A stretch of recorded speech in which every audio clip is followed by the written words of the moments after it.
Adapun kompetensi dasar dari materi yang kita pelajari pada kali ini adalah kompetensi dasar 3.14, yaitu menganalisis prosedur pengujian kesesuaian fungsi produk barang atau jasa. Kompetensi dasar 4.14 yaitu melakukan pengujian fungsi produk barang atau jasa. Sebelum kita membahas lebih jauh tentang materi pengujian produk ini, kita harus mengenali dulu tentang apa sih pengujian produk itu. Pengujian produk atau pengujian konsep produk ini merupakan suatu kegiatan yang ada di dalam salah satu tahap pengembangan produk. Pengujian produk ini berfungsi untuk mengetahui kelayakan produk di mata konsumen. Adapun tujuan dari pengujian produk, yang pertama adalah untuk memastikan bahwa persyaratan spesifikasi, regulasi, dan kontrak produk dapat terpenuhi. Yang kedua, memutuskan apakah produk tersebut sudah berjalan di jalur yang semestinya. Yang ketiga, sebagai alat demonstrasi produk. Yang keempat, untuk menetapkan kesesuaian produk terhadap penggunaan akhir. Yang kelima, untuk menyediakan dasar komunikasi teknis suatu produk.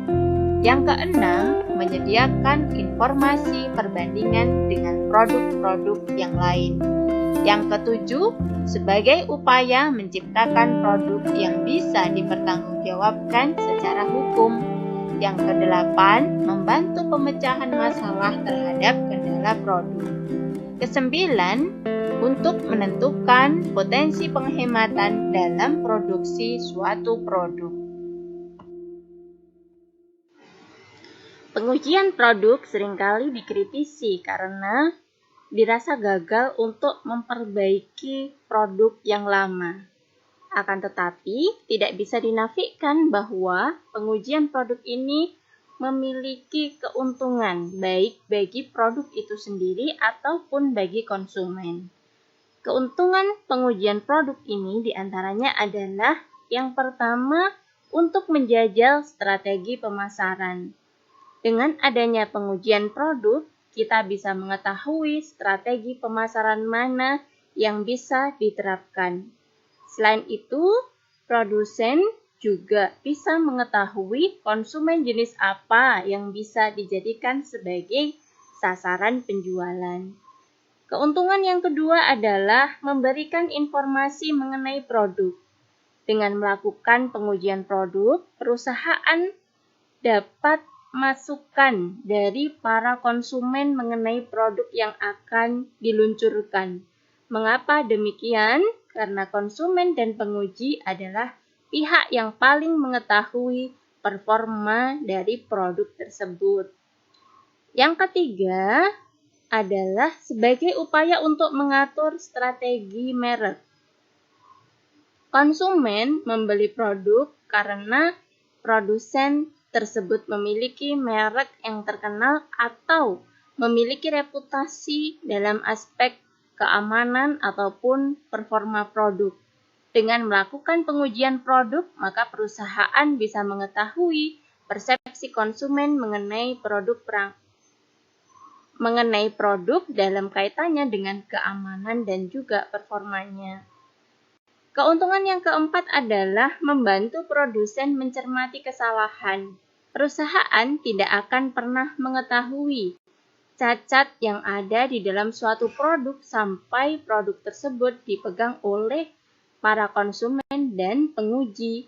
Dengan adanya pengujian produk, maka produsen bisa mengetahui cacat apa saja yang menyebabkan terjadinya pengembalian barang atau penggunaan garansi produk. Selain keuntungan, pengujian produk ini juga memiliki risiko dan potensi kerugian. Di antara potensi kerugian dari pengujian produk adalah Yang pertama, pengujian produk cenderung dapat membuat perusahaan membayar biaya ekstra. Hal ini dikarenakan di dalam proses pengujian produk terkadang terjadi ukuran sampel yang tidak sesuai. Terjadi kesalahan di dalam pengukuran dan kesalahan di dalam mendeskripsikan produk yang diuji kepada konsumen. Tetapi potensi kesalahan-kesalahan yang timbul ini akan dapat diatasi oleh metode analisis yang tepat. Permasalahan yang juga bisa timbul di dalam pengujian produk adalah ketika pengujian produk ini memakan waktu yang sangat lama. Hal ini tentu saja akan dapat menurunkan tingkat permintaan suatu produk, sehingga perusahaan akan merugi akibat turunnya permintaan atas produk tersebut. Potensi kerugian yang berikutnya adalah adanya permasalahan-permasalahan di dalam pengujian produk, seperti menguji produk yang salah, melakukan perbandingan dengan produk yang salah, menanyai pihak yang salah, melakukan pengujian pada lingkungan pasar yang berbeda dari lingkungan pasar asli produk tersebut, melakukan pengujian kepada segmen konsumen yang tidak sesuai dengan produk, serta melakukan pengujian dengan penerapan harga yang keliru. Selanjutnya adalah pihak yang berperan di dalam pengujian produk. Siapa sajakah mereka ini? Yang pertama adalah pemerintah. Peran umum yang dilakukan pemerintah dalam pengujian produk adalah menetapkan hukum yang menyatakan kewajiban produsen untuk menjelaskan dan menjamin keamanan produknya. Yang kedua adalah perusahaan. Peran perusahaan dalam pengujian produk adalah menyediakan produk dan layanan yang sesuai dengan standar perusahaan. Biasanya, standar yang diterapkan adalah standar fakultatif. Artinya, perusahaan tersebut menetapkan aturan untuk dirinya sendiri dan juga standar wajib, yaitu standar yang dikeluarkan oleh pemerintah.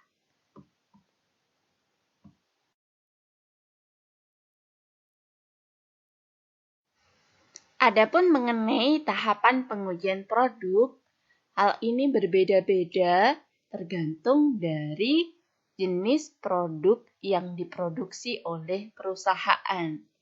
Misalkan produk pada otomotif, tentu saja pengujiannya, prosesnya, atau tahapannya nanti berbeda dengan produk perangkat keras seperti komputer, HP, dan sebagainya. Secara umum, tahapan pengujian produk ini meliputi yang pertama membuat prototipe produk terlebih dahulu. Kemudian, prototipe produk yang telah dibuat tadi akan dievaluasi. Proses selanjutnya adalah memberikan tester kepada pasar.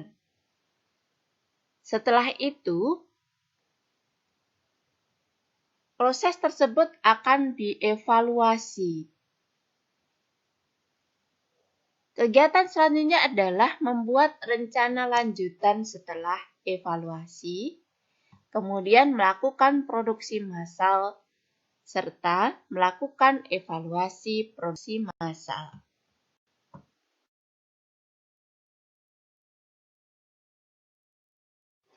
Alhamdulillah, demikian tadi materi kita tentang pengujian produk. Semoga bermanfaat dan wassalamualaikum warahmatullahi wabarakatuh.